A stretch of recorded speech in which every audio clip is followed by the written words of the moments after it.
I am an immigrant and naturalized citizen. I remember that day when our ship sailed into San Francisco Harbor, and in the chilly morning mist, we saw the Golden Gate Bridge.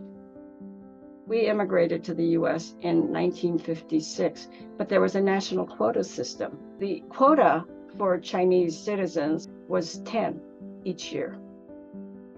And my father had a job offer from one of the biggest civil engineering firms in Toledo, Ohio, of all places.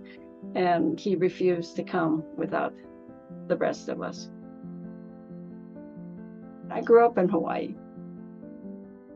I grew up without thinking about racism, even though it did exist, because Asian Americans were in the majority. And it was a very pluralistic society. Everybody partook of everybody else's culture. And that's what I grew up thinking, that this is what pluralistic democracy is all about.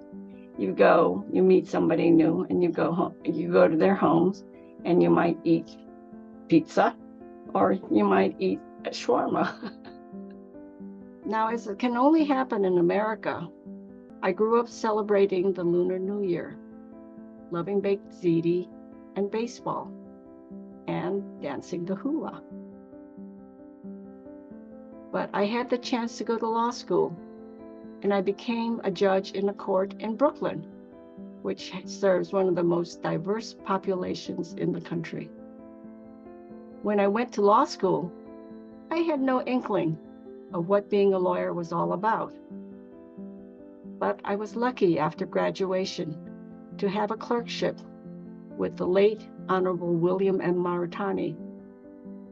He had become a judge in the Philadelphia Court of Common Pleas in 1975 and was the first Asian American judge east of the Rockies to serve as a judge in a court of general jurisdiction.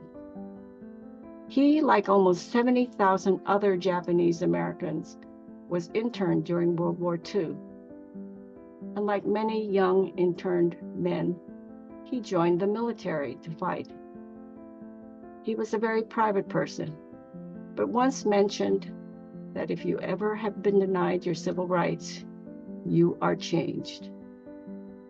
So after becoming an attorney, he took time from a successful civil practice to volunteer as a civil rights lawyer to handle desegregation cases in the South and promote voter registration. He also argued as amicus in Loving versus Virginia before the Supreme Court. I sometimes listen to that oral argument because I know he was very proud of his role. He may have been the first Asian American to argue before the Supreme Court.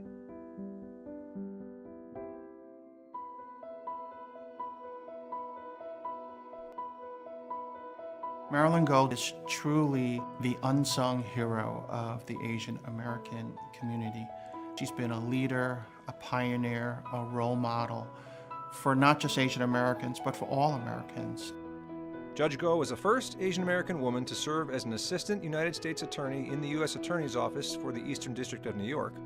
In 1993, she became the first Asian American woman to serve as a judge in any federal court. Judge Go is described and known in this district as a hardworking, caring, very brilliant judge. She has a reputation as someone who treats litigants of all stripes with great respect. Judge Go is a founding member, officer, and director of Albany. I first met Judge Go when we were working together as board members on the first board of Albany. My first impression of her was that she had this quiet dignity. You really respected what she had to say because you could tell that she cared very deeply about the issues and that she really wanted to help the Asian American community.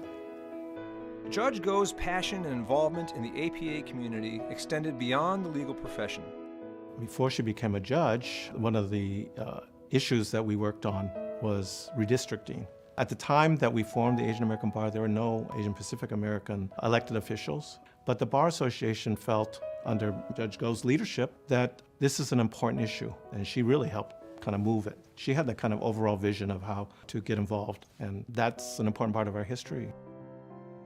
I was very much interested in redistricting, and New York City did not elect its first Asian American official until 2005 or 2006. So that's actually, I think, even more shocking than being the first Asian American woman in the federal bench.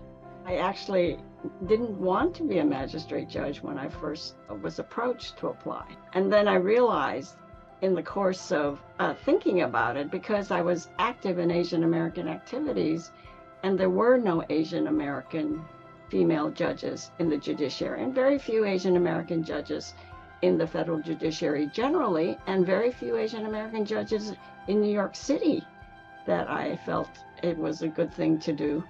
And it ended up being a wonderful choice.